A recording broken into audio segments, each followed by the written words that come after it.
Convido agora o excelentíssimo ministro do Supremo Tribunal Federal, STF, André Mendonça, para vir ao palco e seguir com a palestra magna 10 anos da Lei Anticorrupção. Por favor.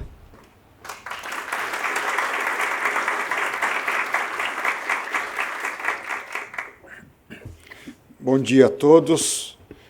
Meu agradecimento pelo privilégio de poder estar com vocês nessa manhã.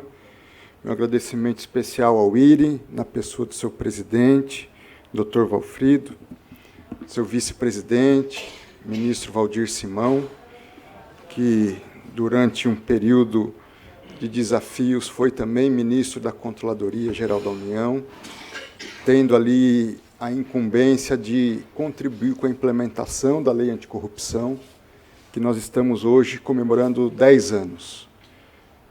Nesse evento, que conta com a participação de alguns amigos, me permita, de um lado, no setor público, Dr. Marcelo, registrar aqui a sua presença, Antônio Carlos, e do setor privado, um advogado que militou muito ali do outro lado, Dr. Renato Tai, que foi um advogado importante por parte das empresas, a fim de tentar construir os primeiros passos da Lei Anticorrupção dentro do sistema CGU-AGU. E, salvo o melhor juízo, se não me falha a memória, foi o advogado que conduziu a negociação que resultou o primeiro acordo de leniência assinado com as empresas naquele contexto da Operação Lava Jato. E que certamente angariou, não só fruto daquele momento e daquela participação, uma experiência enriquecedora que ajudou a construir as balizas para aquilo que viria a ser sistematizado ao longo dos anos subsequentes, junto à CGU e à AGU. Eu, de certa forma, me sinto um pouco parte desse processo. Eu, como ex-membro da Advocacia Geral da União, mas que em 2016, no final de 2016, fui para a CGU para coordenar a equipe ou as equipes que atuariam naqueles acordos de leniência. Várias equipes já estavam atuando, o Dr. Marcelo teve um papel importante nos primeiros anos. Eu me lembro em 2014, 2015, fui chamado à CGU para tentar passar um pouco a minha perspectiva, ainda naquele momento, do que viria a ser essa negociação, de como se fazer essa negociação. E por desígnio de Deus, 2 anos depois, 1 ano e meio depois, fui convidado, então, pelo ministro, secretário executivo Wagner Rosário, depois ministro, uma gestão do ministro Torquato Jardim na CGU, para ir à CGU e tentar trazer uma uniformização a partir de uma articulação também junto à Advocacia Geral da União. Permitam-me sair um pouco do tema, mas o doutor Valfrido tocou num ponto que acho importante anotar, que é a questão do lobby. Tenho certeza que o ministro Valdir Simão buscou trabalhar nesse sentido. Eu acompanhei de perto, como assessor especial, a trajetória do ministro Wagner Rosário, tentando trazer uma regulamentação para a questão do lobby. É um assunto que, por vezes, nós temos dificuldade em discutir, mas cuja regulamentação ela é imprescindível, porque o lobby ele existe. As pretensões chegam ao tomador de decisão, chegam à administração pública, chegam aos legisladores, mas nós não temos uma regulamentação dos procedimentos, da transparência, da forma de abordagem, dos limites, da ética e da integridade nesse tipo de atividade. Então, nós precisamos regulamentar. Acho que, durante muito tempo, se trabalhou essa questão de uma forma superficial, enviesada, mas ela precisa ser regulamentada. Feito esse parêntese, eu queria me deter à Lei Anticorrupção e fazer aqui talvez um diagnóstico quem sabe lançar algumas sementes para um prognóstico dos próximos anos da lei anticorrupção. Os senhores sabem que a lei anticorrupção ela nasce num contexto de demandas sociais por um país com menos corrupção. Os movimentos de 2013, eles demandam isso das 3 esferas de poder, federal, estadual e municipal. Um movimento que os gestores públicos, naquela época, não entenderam bem as demandas, mas, em grande medida, tinha por trás uma demanda por mais integridade. Essa demanda, então, ela se consubstancia em 2 grandes leis, a famosa lei da delação premiada e a lei anticorrupção. A lei anticorrupção, ela traz, basicamente, 3 grandes institutos. Ela traz o processo administrativo de responsabilização, ela traz os acordos de leniência e ela traz uma ação civil de responsabilização. Essa ação civil, em algum momento, eu me lembro nas primeiras discussões ali na AGU, como ela conviveria com a lei de improbidade administrativa, com a ação de improbidade administrativa. Ela substituiria, ela complementaria, ela supriria lacunas. Havia quem defendesse, naquele ambiente, Dr. Marcelo, que também ali no âmbito da Consultoria Geral da União acompanhou essas discussões, que não haveria mais ação de improbidade. Com a devida vênia, essa questão, penso, já superada, não é verdade, porque a ação de improbidade está focada num sujeito principal, que é o agente público. Sem agente público não há ação de improbidade. As demais pessoas físicas e jurídicas, elas vêm arroladas como réis a partir de uma vinculação fática, jurídica, com esse agente público. Não havendo esse agente público, não há ação de improbidade. A ação civil da lei anticorrupção, ela trabalha uma outra perspectiva. E ela tem um outro eixo. O grande foco é a pessoa jurídica. De modo especial, a pessoa jurídica de direito privado. Por que eu digo de modo especial? Se nós formos no artigo 1º da lei anticorrupção, que descortina a temática da lei anticorrupção, o artigo 1º diz que aquela lei, a lei anticorrupção, ela trabalha a responsabilização objetiva da pessoa jurídica. Não diz se é pessoa jurídica de direito público ou de direito privado. E uma discussão que poucos sabem, mas que nós tivemos naqueles anos de 16, 17 e 18, era onde se insere a Petrobras nesse contexto. A Petrobras, ela está sujeita também à lei anticorrupção ou não? Eu me lembro, quando representei a CGU e o governo brasileiro na OCDE, no Working Group of Bribery, grupo antissuborno da OCDE, que as autoridades americanas, o DOJ, me perguntaram: a Petrobras é vítima ou ela é autora dos ilícitos? Por trás dessa pergunta é: a Petrobras é simplesmente vítima ou ela também está submetida à lei anticorrupção? E a minha resposta a eles foi antes deles celebrarem aquele acordo. Eles estavam em tratativas com o acordo que foi feito nos Estados Unidos com a Petrobras. Eu disse as duas coisas. De um lado, ela é vítima. De outro lado, os seus diretores, à época, não foram diferentes dos diretores das empresas privadas. Houve o que houve, porque houve um ajuste de interesses ilícitos entre empresas privadas e Petrobras. Mas nós fizemos a seguinte opção na discussão dentro da CGU e da AGU. Eu não posso fazer, diante dessa dúplice situação, a Petrobras pagar, sendo ela também vítima.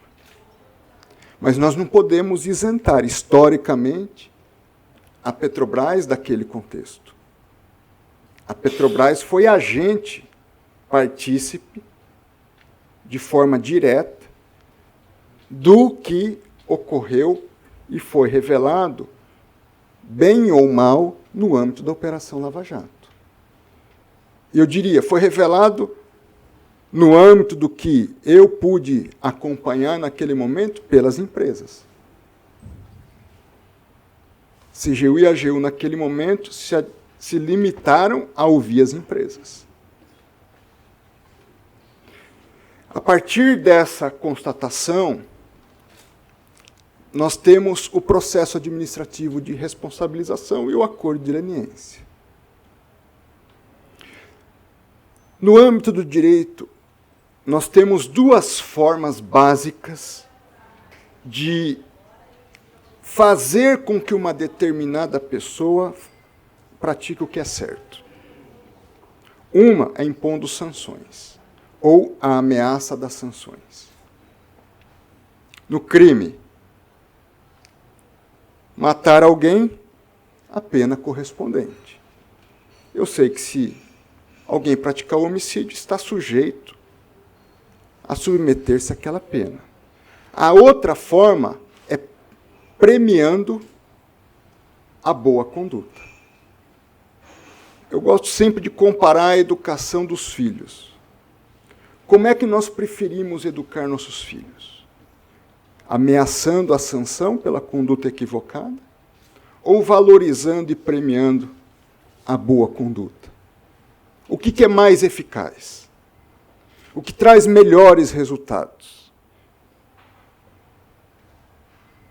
Tenho certeza, e respeito as opiniões diversas, que é ensinando a fazer o que é correto, estimulando, premiando a boa prática, a boa conduta, e não sancionando, e não punindo.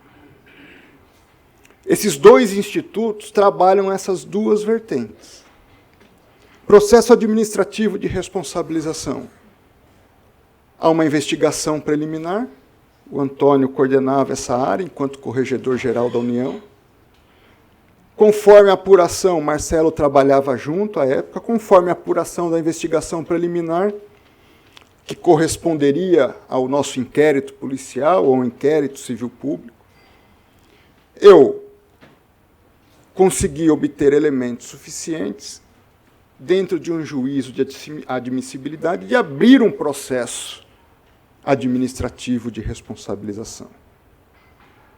Então, no âmbito administrativo, havendo elementos suficientes de autoria e materialidade a partir da investigação preliminar, estaria, no caso, a CGU autorizada, legitimada, fundamentada, apta a abrir um processo administrativo de responsabilização. E nesse processo administrativo de responsabilização há um contraditório e uma ampla defesa.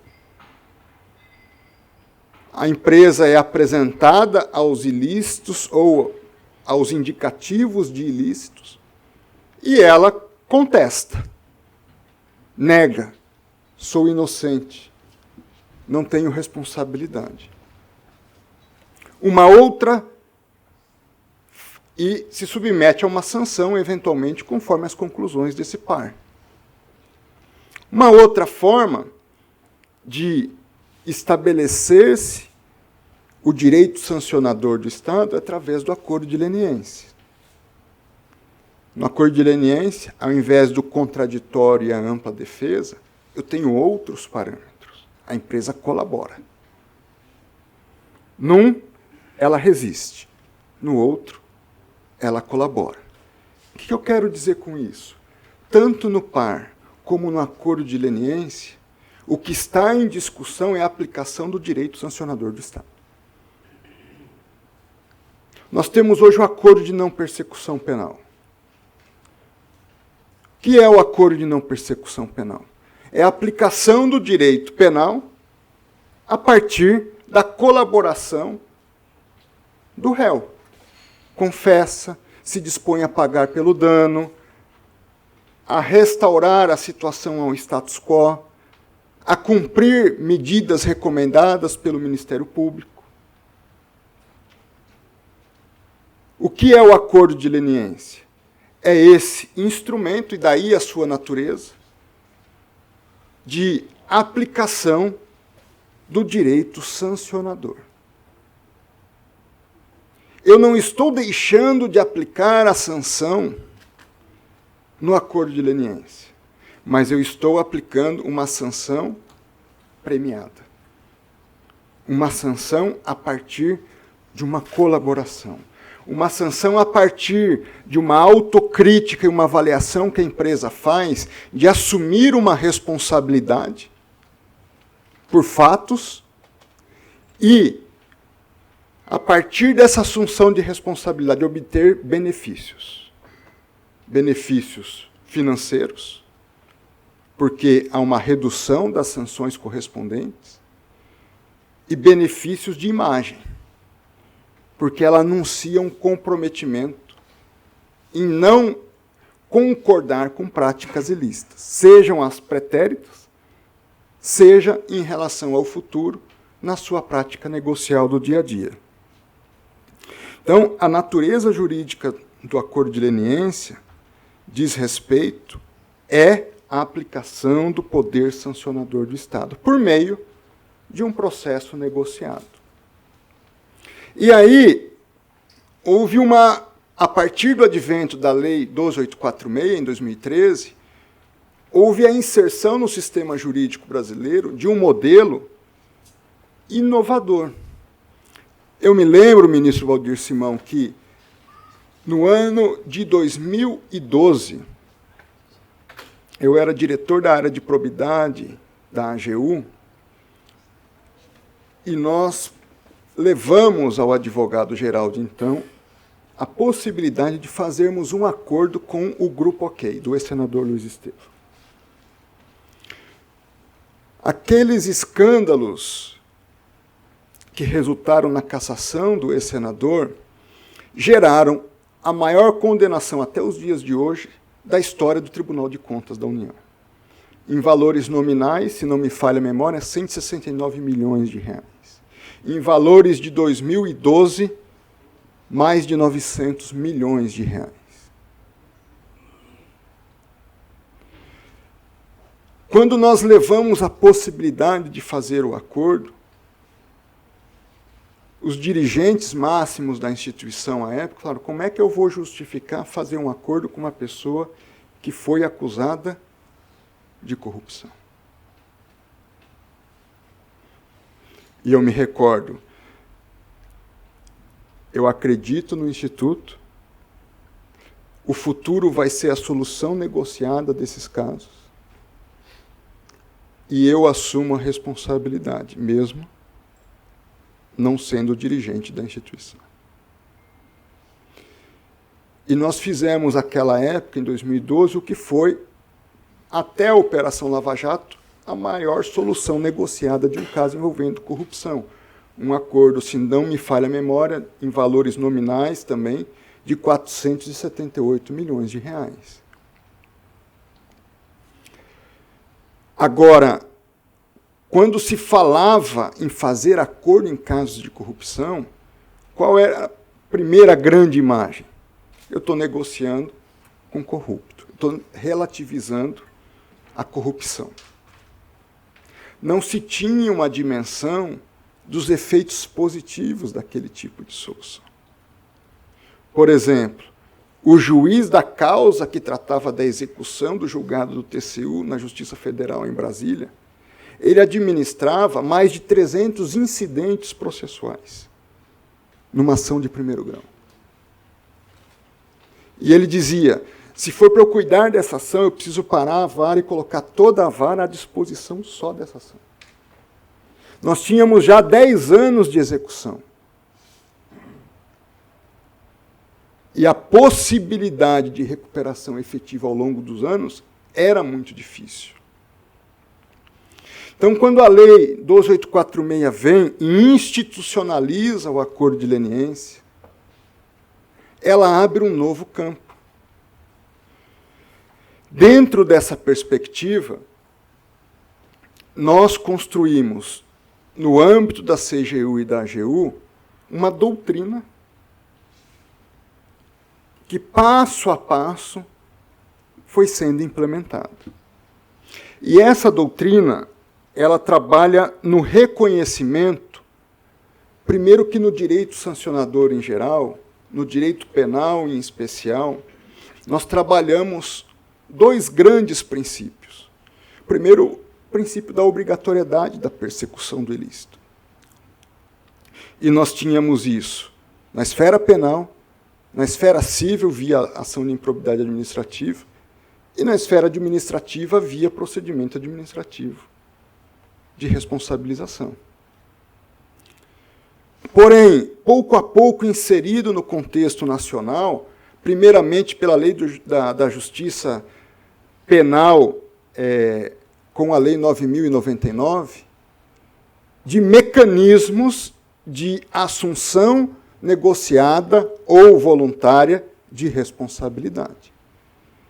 Primeiro nos pequenos ilícitos, mas que pouco a pouco vai se implantando em outras dimensões, que é a aplicação do direito, do princípio da oportunidade. Princípio da obrigatoriedade, princípio da oportunidade. Obrigatoriedade. Eu sou obrigado a acionar, a perseguir a sanção e não posso abrir mão da persecução, independente da possibilidade de efetivação do meu intento de prevenção do ilícito. Princípio da oportunidade. Eu faço uma análise. Se o mais conveniente para o interesse público é perseguir ou pactuar. Eu me lembro que a primeira vez que eu reuni a equipe da CGU, que trabalhava nos acordos, buscando estabelecer parâmetros para a negociação, um auditor muito bem intencionado vira para mim e diz: eu sou contra fazer os acordos. Porque, conforme Eli Lopes Meireles, o interesse público é indisponível. E eu não posso dispor do interesse público. E eu respondo a ele: eu concordo com Eli Lopes Meireles. De fato, o interesse público é indisponível. A pergunta que eu lhe faço é: o que é o interesse público? Porque o direito é formado por conceitos jurídicos indeterminados. Liberdade, igualdade, segurança jurídica, boa-fé, interesse público, dentre outros. Para eu definir o que é interesse público, eu não posso simplesmente ter o conceito abstrato de interesse público. Eu preciso defini-lo no contexto específico, a partir de uma realidade específica. E eu então prossegui na argumentação com esse auditor. O que é o interesse público? Processar e nada receber? Ou pactuar e estabelecer um novo paradigma? E então nós construímos uma doutrina principiológica. Primeiro, o acordo de leniência, ele se baseia no princípio da boa-fé. Empresa, ao sentar na mesa com CGU e AGU, haja com boa-fé. CGU e AGU, ao sentar-se à mesa com a empresa, atue com boa-fé. E pelo menos dos testemunhos do tempo em que lá estive, as empresas podem reclamar de tudo, mas não que não houve boa-fé por parte da CGU e da AGU. Eu me lembro de um caso, uma empresa procurou a CGU e a AGU, fora do contexto Operação Lava Jato à época, e disse: eu vim aqui para fazer um acordo de leniência. Pois não. Nós queremos apresentar os elementos do ilícito. Uma vez apresentado, nós dissemos à empresa, isso não é ilícito. Você não é responsável. Volte para casa. Não, mas pelo menos então me dê um atestado de que eu estive aqui querendo colaborar. Vamos dar o atestado. Mas nós não estávamos lá para fazer acordo. Nós estávamos lá para estabelecer um sistema de justiça negociada. Onde o importante não era fazer o acordo, receber valores. O importante era estabelecer um sistema nacional de integridade. Então, a partir desse princípio mestre da boa-fé, nós constituímos 4 grandes pilares para os acordos. Primeiro pilar, alavancagem investigativa. Os órgãos de Estado, Polícia Federal, CGU, TCU, eles têm suas investigações de rotina. E nessas investigações tem informações. O que é alavancagem investigativa? Empresa, você é capaz de me dar mais informações e elementos do que eu tenho por mim mesmo. O que você tem? Quais red flags você tem? Quais suspeitas você tem? O que aconteceu? Daí a importância das investigações internas que uma empresa faz.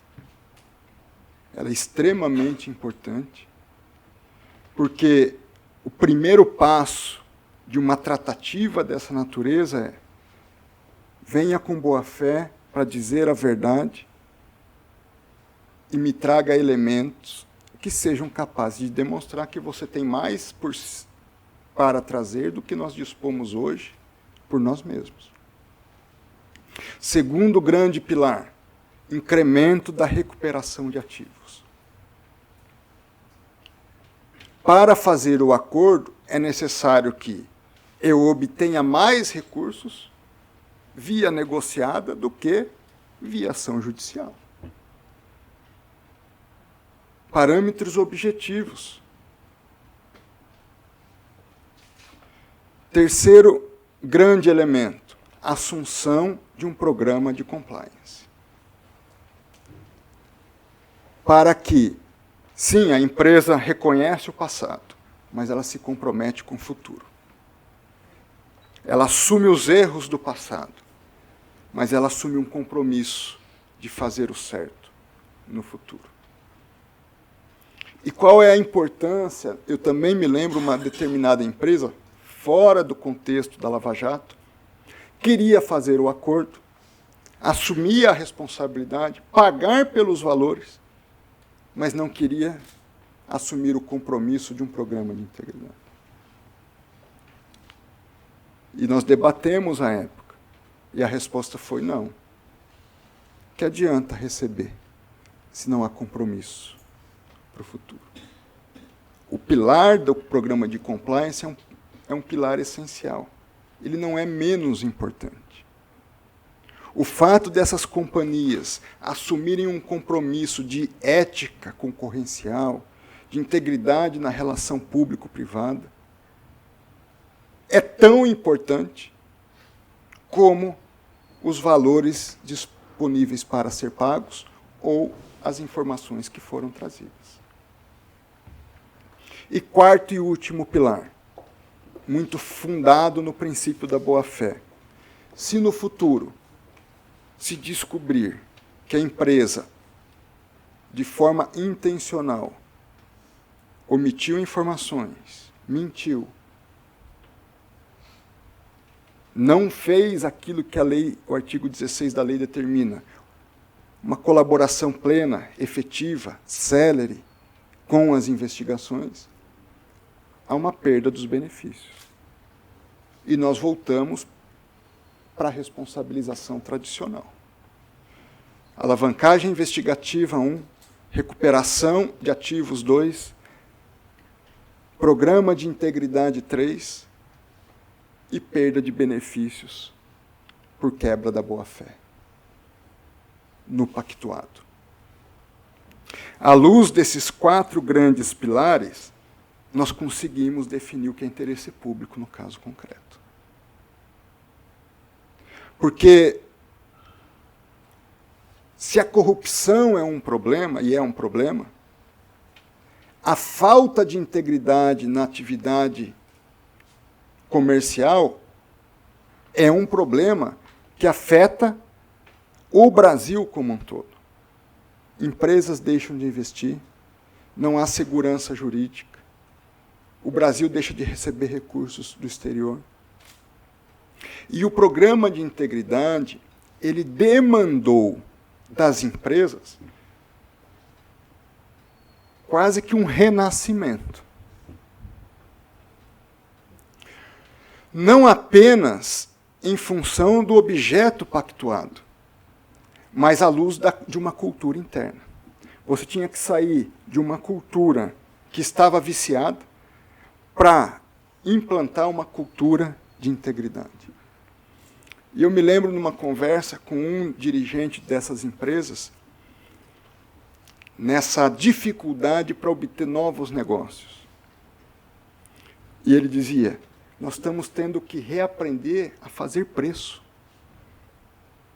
Nós não sabemos hoje precificar o nosso produto. Porque nós estávamos num ambiente viciado, onde os parâmetros próprios a um ambiente de concorrência, eles não estavam estabelecidos. As empresas, penso eu, de modo injusto, enfrentaram um outro problema, que é, a partir do acordo, à luz de uma certificação do Estado brasileiro, dada pela CGU e pela AGU, de que, a partir daquele momento, ela não poderia mais ser vista como uma empresa corrupta, mas como uma empresa comprometida com a integridade. O sistema financeiro privado caminhou bem, ou em boa medida, penso eu, nessa nova reconstrução, nesse novo perfil das empresas. Mas nós tivemos, ao menos nos primeiros anos, eu não sei dizer hoje, uma resistência justamente da principal empresa estatal envolvida no caso, de restabelecer a dignidade dessas empresas. Então, é possível, e a ser estudado, que muitas das dificuldades pelas quais as empresas continuaram tendo pós-acordo não se deviam propriamente ao acordo, mas à Petrobras, ao sistema de empresas estatais, compreender que aquelas empresas trabalhavam agora numa nova sistemática. A Petrobras, naquela época, e aqui é uma crítica efetiva, ela se beneficiou dos recursos repatriados, vamos dizer assim, mas ela não participou da reconstrução para o futuro.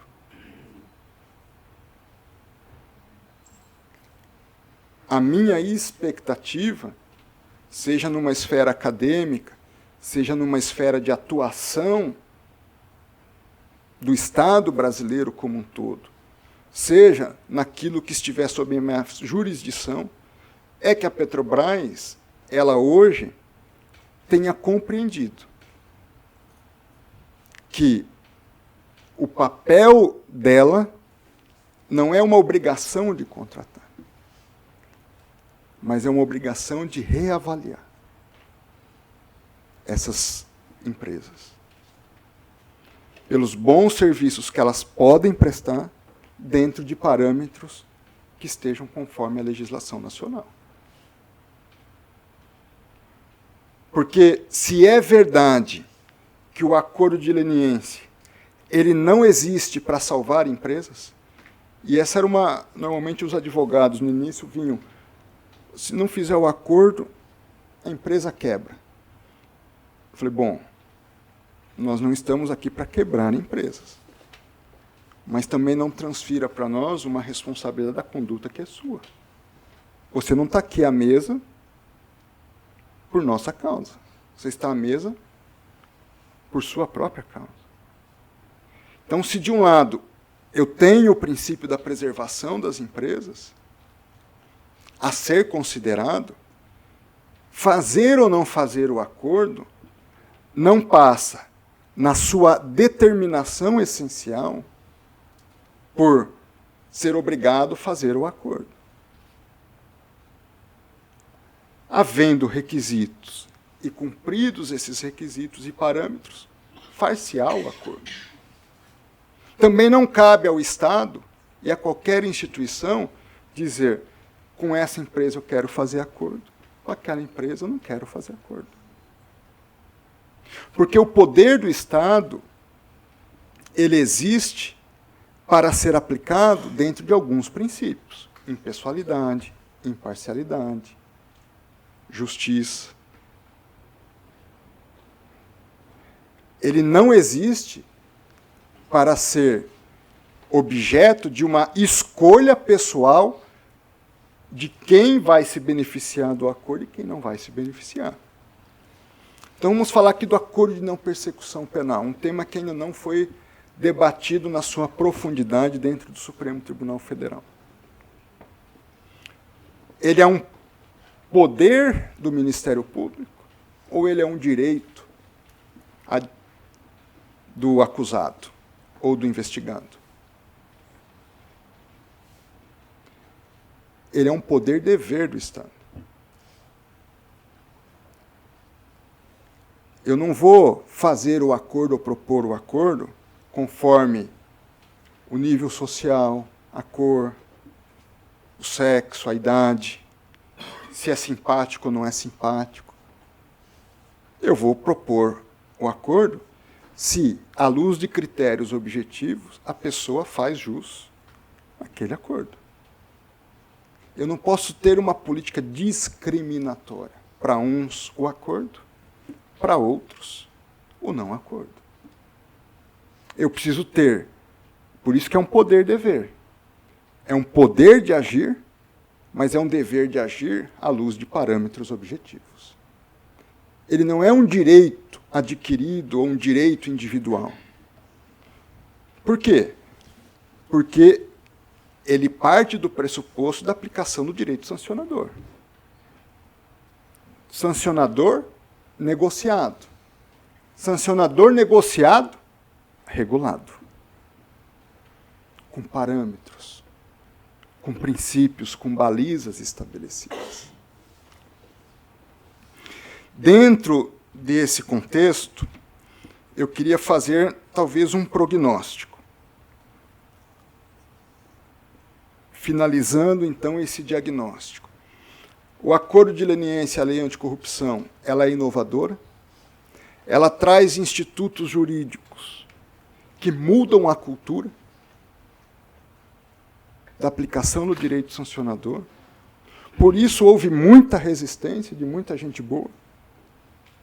Não era má vontade. É porque a concepção é, nós fomos criados, formados, dentro do princípio da obrigatoriedade no direito sancionador. O princípio da oportunidade no Brasil era uma novidade. Como assim negociar? Com criminoso, com corrupto, com aquele que praticou o ilícito. Só que nós temos que nos lembrar que o direito sancionador tem uma finalidade principiológica. Prevenção do ilícito. Prevenção geral e prevenção especial. Eu não aplico o direito sancionador, ao menos sob a minha ótica, ou sob a ótica moderna do direito sancionador, como uma repressão. Um olho por olho, dente por dente. Eu aplico o direito sancionador porque eu quero, na prevenção especial, dizer àquela pessoa, não volte a praticar, porque os riscos são esses e as consequências são essas. E no âmbito de uma prevenção geral, dizer à sociedade, não vale a pena fazer o que essa pessoa física ou jurídica fez, porque as consequências são mais negativas do que positivas. Não vale a pena o risco. Então, esses 10 anos, eu penso que se sedimentou uma mudança de cultura, que será indispensável não só no âmbito do direito sancionador, mas de qualquer trato de questões jurídicas. Mais vale uma solução negociada, em qualquer esfera, do que uma busca pura e simples de uma solução judicial. Na solução judicial, normalmente é tudo ou nada. Você ganha tudo ou perde tudo, salvo raras exceções. Constitucionalidade. É constitucional ou não é constitucional? O meio termo que dá para estabelecer é fazer uma modulação de efeitos, para um lado ou para o outro. A solução negociada. Nem tudo é preto ou branco. Vamos tentar achar um ponto de equilíbrio. Onde quem ganha?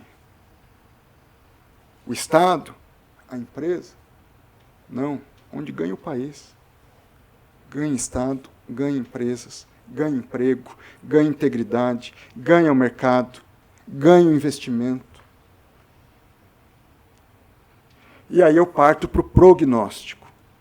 A partir dessa mudança de cultura, que penso que já está estabelecida, nós precisamos fazer ajustes finos. Estabelecer melhor esses critérios. Com base em quais critérios?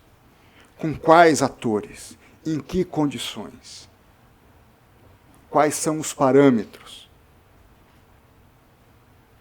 E aí, fazendo justiça, CGU e AGU foram desbravadores. Para que os senhores tenham uma ideia do que significa uma cultura pretérita e uma mudança de cultura. Eu coordenava as equipes dos acordos na CGU e na AGU. E nós recebíamos periodicamente as auditorias do Tribunal de Contas da União. E havia, naquele momento, no Tribunal de Contas, ao menos naquele momento, uma visão negativa dos acordos. Uma resistência cultural aos acordos. E eu me lembro que, recebendo uma das auditorias, o auditor do TCU vira para mim, primeira pergunta que ele me faz: qual o seu CPF? Eu disse, não entendi a pergunta. Qual o seu CPF? Por que você quer meu CPF? Para fins de possível responsabilização. Eu disse, pesquise meu CPF. E a reunião está encerrada. Cumpra o seu papel que eu vou cumprir o meu. Eu não era ministro de Estado. Não era o advogado-geral. Mas havia uma estrutura que, creio eu, quero crer eu, defendendo algo que achava legítimo, queria combater alguém que poderia fazer acordo com a empresa.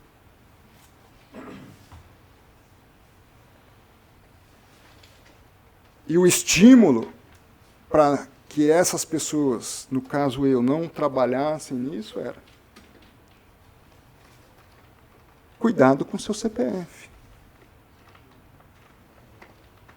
Por isso que CGU e AGU, considero eu, e aqui eu faço uma análise geral, não faço uma análise nem individual, nem também circunstancial a caso A ou B. Foram, e o Brasil precisa reconhecer isso, E, Marcelo, a comunidade internacional precisa reconhecer isso. Indispensáveis. Para que hoje nós tivéssemos como comemorar com dignidade os 10 anos da lei anticorrupção.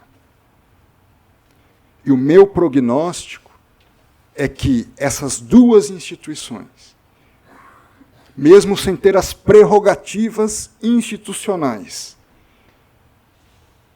que eu acho que deveriam ter, têm o papel, através do seu corpo técnico, de auditores e de advogados públicos, de sedimentar aquilo que será o futuro da solução negociada do direito sancionador.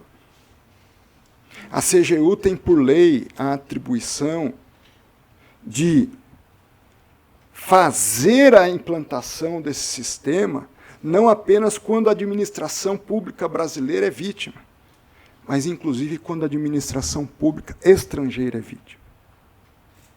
Por isso que no acordo da Odebrecht consta um prazo de 2 anos, prorrogável por mais 2 anos, para que a